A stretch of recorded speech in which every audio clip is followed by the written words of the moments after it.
अब हमारा next topic है केमिकल प्रॉपर्टीज एसिड्स और बेसिस की। आपने पहले पढ़ी फिजिकल प्रॉपर्टीज, आपको पता चल गया कैसे कैसे क्या है। अब हम केमिकल प्रॉपर्टीज के बारे में बात कर लेते हैं कि केमिकल रिएक्शन जो रिएक्ट कर रहे हैं क्या हो रहा है। तो इसमें सबसे पहले आती है आपकी रिएक्शन विद मेटल्स। मेटल्स के कांटेक्ट में अगर एसिड और बेस आएंगे तो क्या रिएक्शन होगी।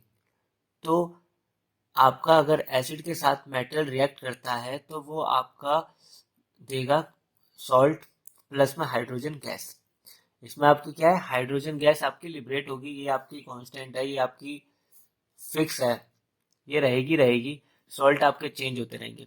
अब इसका सिंपल सा फंडा क्या है, इसमें क्या है कि जो आपका सॉल्ट जो बनेगा, सॉल्ट में सॉल्ट जो भी बनता है आपके दो पार्ट से बनेगा, कैटायन और एनायन से। ठीक है। तो जो भी आपका मेटल होगा ना, उसका जो पॉजिटिव पार्ट है मतलब मेटल जो होगा वो कैटायन बनेगा आपका सॉल्ट का, और सॉल्ट का एनायन जो आपका एसिड का एनायन होगा वो आपका सॉल्ट का एनायन बनेगा। फॉर एग्जाम्पल हम बात कर लेते हैं, हाइड्रोक्लोरिक एसिड जो है वो आपका रिएक्ट कर रहा है आपका आयरन से, मतलब कि HCl आयरन के साथ रिएक्ट कर रहा है, तो आपका FeCl2 बना और हाइड्रोजन बना। ठीक है। मतलब कि आपका जो Fe था वो आपका इसका कैटायन बन गया, और जो इसका एनायन था वो इसका एनायन बन गया। समझ गए। इसमें क्या हुआ है कि आपका जो Fe था, Fe ने हाइड्रोजन को हटा दिया और Cl के साथ बॉन्ड बना लिया। ठीक है। तो ये आपकी कौन सी रिएक्शन होगी, ये आपकी होगी डिस्प्लेसमेंट रिएक्शन। सेम अगला एग्जांपल है आपका, sulphuric acid reacts with aluminium powder.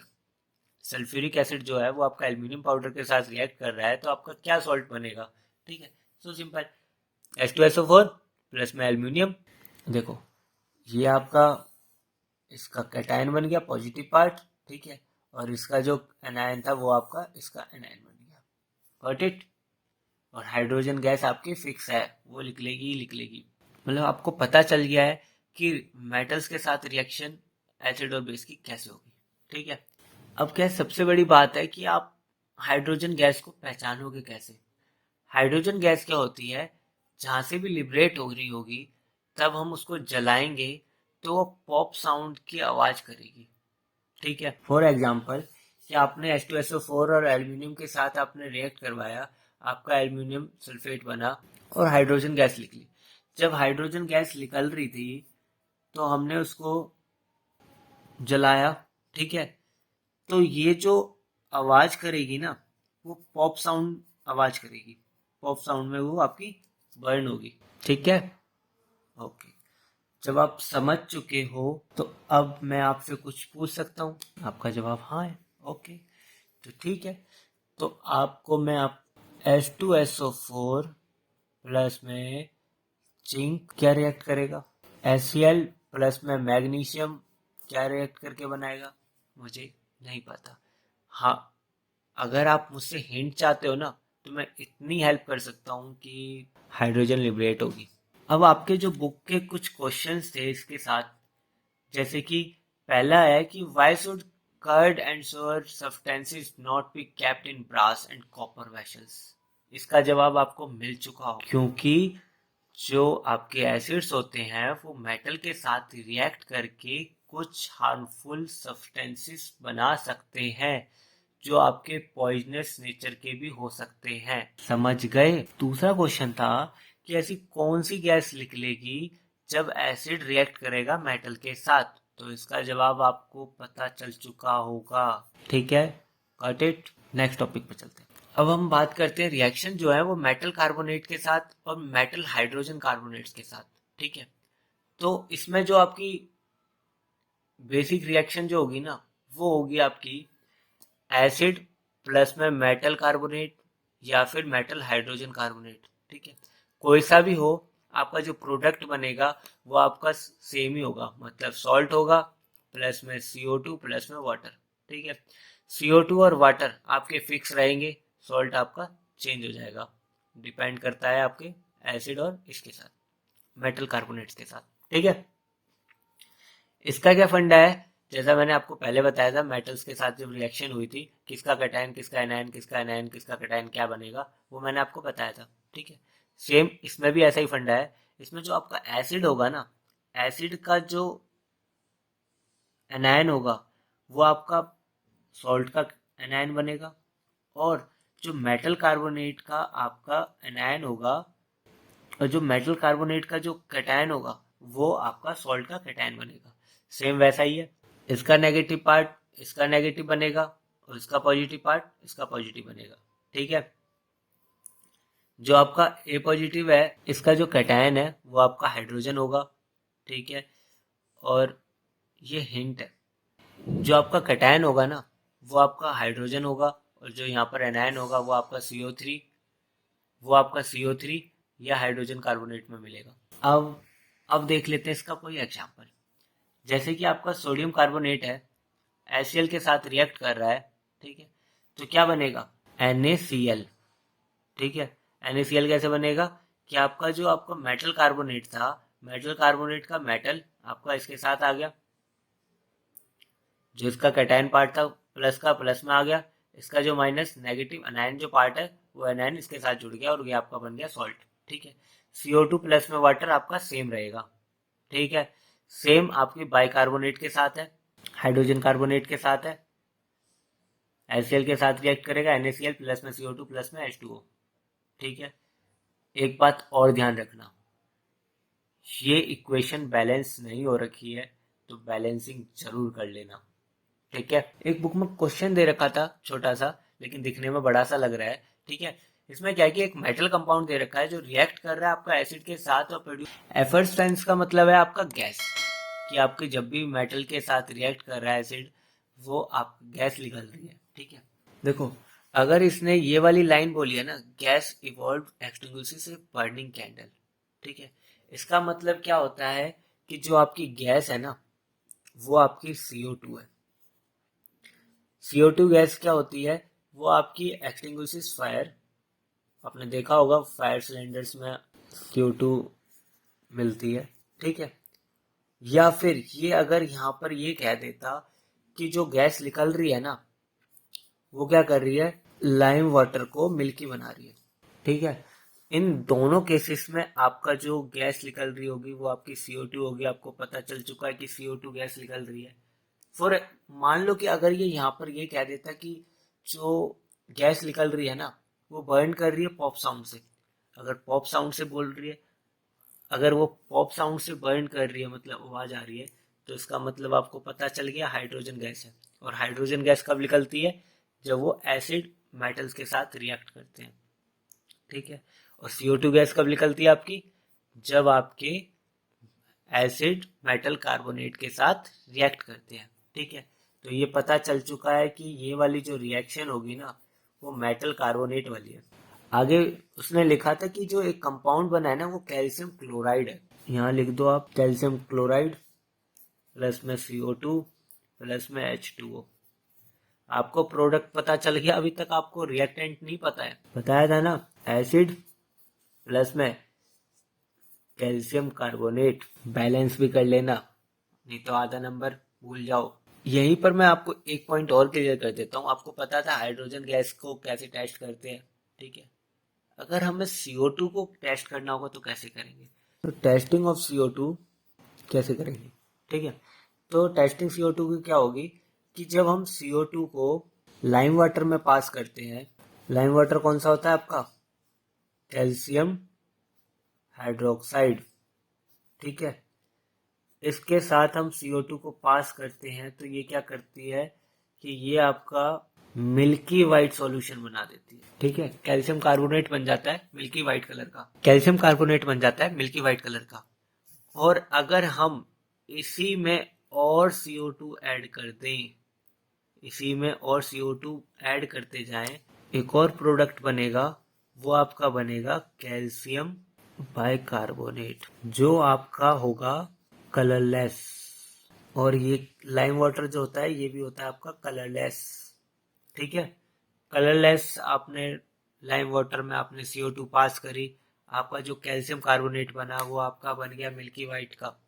ठीक है, अब मिल्की वाइट वाले में आपने फिर दोबारा CO2 पास करते रहे और वो आपका बन गया कैल्शियम बाइकार्बोनेट हाइड्रोजन कार्बोनेट, जो आपका हो जाता है कलरलेस। अब बारी आती है एसिड और बेसिस की एक दूसरे के साथ रिएक्शन करने की। ठीक है, अगर एसिड और बेस एक साथ रिएक्शन करेंगे तो क्या बनेगा? तो जब भी एसिड और बेस की रिएक्शन होगी तो आपको प्रोडक्ट में मिलेगा सॉल्ट प्लस में वाटर। ठीक है, सेम वही वाला फंडा है। जो आपका इसका एनायन होगा वो सॉल्ट का एनायन बनेगा, और जो बेस का कैटायन होगा वो आपका सॉल्ट का कैटायन बनेगा। ये चीज आप सब में याद कर लेना, एक बार याद कर लो पता चल जाएगा। ठीक है, जो एसिड में आपका जो कैटायन होगा, जो ए प्लस होगा, वो आपका होगा हाइड्रोजन, और इसमें आपका होगा ओ एच बेस। ठीक है, एग्जाम्पल देख लो। HCl को हम NOH के साथ रिएक्ट करवा रहे हैं, हमारा को क्या मिल रहा है? NaCl प्लस में H2O। ठीक है, अब आपसे पूछा जाए कि न्यूट्रलाइजेशन रिएक्शन क्या होती है? न्यूट्रलाइजेशन रिएक्शन वो होती है जब एसिड और बेस को रिएक्ट करवाया जाए और पानी बने और सॉल्ट बने, तो उसी को हम कहते हैं न्यूट्रलाइजेशन रिएक्शन। अब कहोगे भैया ये तो बड़ा सुना सुना सा लग रहा है, देखा देखा सा लग रहा है। अरे अभी तो देखा था तुमने, जब HCl और NOH की रिएक्शन करवाई तो हमें क्या मिला था? सॉल्ट प्लस में वाटर मिला था ना। गुड। इसमें क्या होता है कि आपके H plus and OH negative ions generate, जो आपके H प्लस और जो OH नेगेटिव जो आयंस होते हैं, ये मिलके आपका वाटर बनाते हैं। ठीक है, ठीक है। अब बात कर लेते हैं हम reaction with metallic oxide and non metallic oxides. ठीक है, तो इसका सिंपल सा है। आपने अभी रिएक्शन देखी थी बेसिक, कि एसिड प्लस में बेस के साथ जब रिएक्ट होगा तो वो सॉल्ट प्लस में वाटर देगा। ठीक है, तो इसमें क्या होता है? बेस जो है वो आपके मेटेलिक ऑक्साइड जो होते हैं वो आपके बेस होते हैं, और नॉन मेटेलिक ऑक्साइड जो होते हैं वो आपके एसिड्स होते हैं। ठीक है, तो आप उनको पुट ऑन कर दो, जो रिएक्शन बनेगी सेम रहेगी। आपके एसिड हो गए नॉन मेटेलिक वाले, बेस हो गए आपके मेटेलिक ऑक्साइड वाले। ठीक है, अब बोलोगे भैया ये क्या है, आपने सिंपल 2 लाइनों में लिख के छोड़ दिया। अरे एग्जाम्पल तो बता दो। अरे बिल्कुल बताएंगे। मेटेलिक ऑक्साइड के आपके एग्जाम्पल्स होते हैं कैल्शियम ऑक्साइड, मैग्नीशियम ऑक्साइड। अच्छा, ठीक है। और नॉन मेटेलिक ऑक्साइड के आपके एग्जाम्पल्स होते हैं CO2। ठीक है, अब रिएक्शन तुम खुद करो। रिएक्शन करके दिखा देता हूँ मैं आपको। एसिड आपने HCl लिया, ठीक है। मेटेलिक ऑक्साइड आपका कैल्शियम ऑक्साइड हो गया, सॉल्ट बनाएगा। कैसे बनाएगा जी? इसका कैल्शियम, इसका क्लोराइड, प्लस में क्या देगा? वाटर। बन गया। अब बोलोगे कि भैया ये CO2 वाले की तो बताओ क्या रिएक्शन होगी। तो जी CO2 की रिएक्शन वही होगी जो आपने CO2 की टेस्टिंग करी थी ना। करी थी, किसके साथ करी थी? कैल्शियम हाइड्रोक्साइड के साथ करी थी। ठीक है, वही वाली रिएक्शन इसकी नॉन मेटेलिक ऑक्साइड वाली हो जाएगी। ठीक है, ओके, आगे बढ़ते हैं। नेक्स्ट टॉपिक है कि एसिड्स और बेसिस में कॉमन क्या है। ठीक है, तो जो सारे एसिड्स होते हैं ना वो आपके H प्लस आयंस देते हैं, जबकि बेसिस आपके OH नेगेटिव आयंस देते हैं।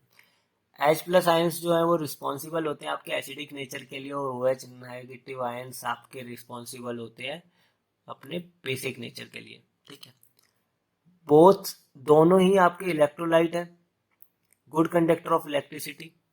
ठीक है, दोनों ही आपके दोनों ही आयन प्रोड्यूस करते हैं वाटर सॉल्यूशन में।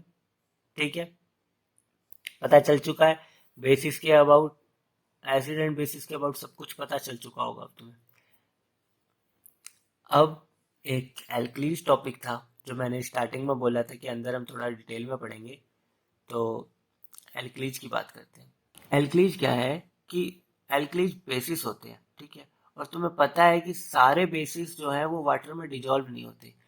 जो बेसिस वाटर में डिजॉल्व होते हैं उन्हीं को हम कहते हैं एल्कलीज। ठीक है, ये क्या होते हैं? ये आपके सोपी इन टच के होते हैं, टच करने में सोपी टाइप के लगेंगे।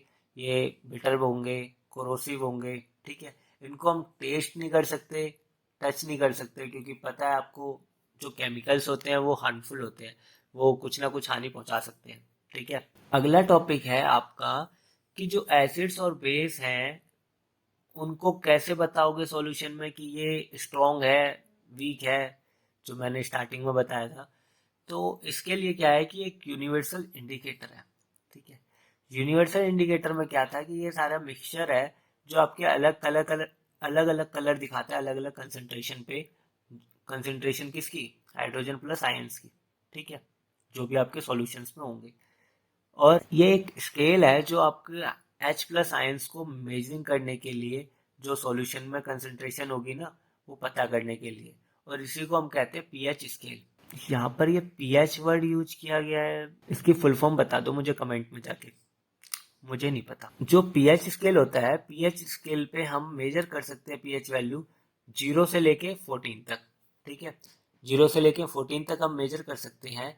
जो 0 होगा वो सबसे ज्यादा, जो 0 होगा वो बहुत ज्यादा एसिडिक होगा, जबकि 14 जो होगा वो बहुत ज्यादा एल्कलीन होगा।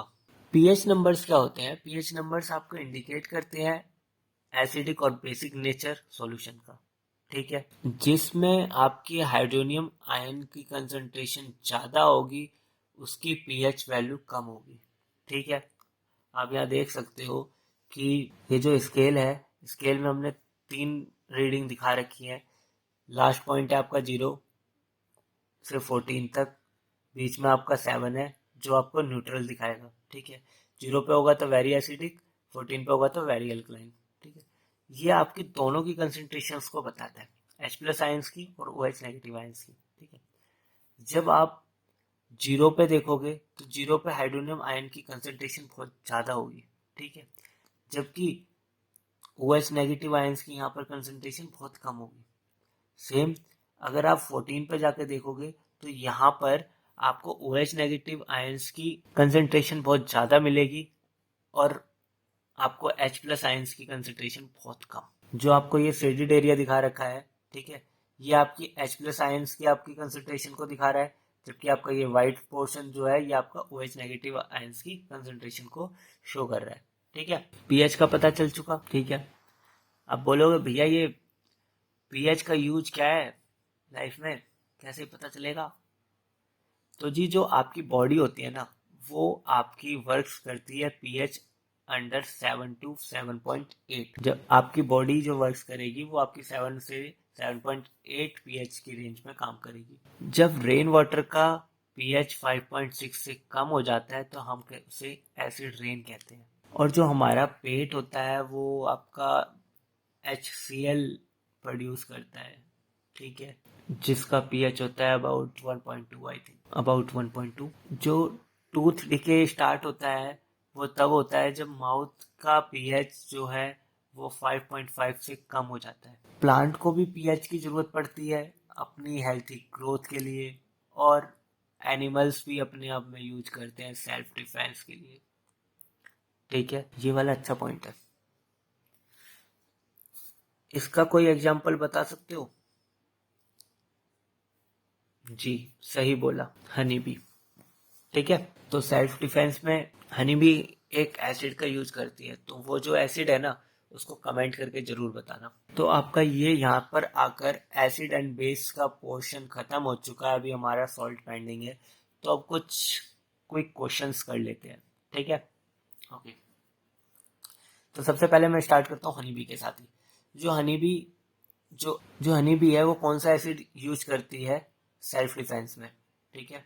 सेकंड क्वेश्चन है आपका, दो सॉल्यूशंस हैं, ठीक है, एक का पीएच 3 है, एक का पीएच 6 है। तो सबसे पहले तो मुझे ये बताओ कि ये कौन से नेचर के हैं, ठीक है, एसिड है या बेस, ठीक है। इसके बाद मुझे ये बताओ कि मोर एसिडिक कौन है, और अगर ये एसिडिक है तो ज्यादा एसिडिक कौन है, और बेसिक है तो मोर बेसिक कौन है, ठीक है। अगला है कि दो सॉल्यूशन दे रखे हैं मेरे पास, एक का पीएच 2 है, एक का पीएच 3 है, ठीक है। तो किसमें H प्लस आयंस की कंसंट्रेशन ज्यादा होगी, कमेंट करके बताना।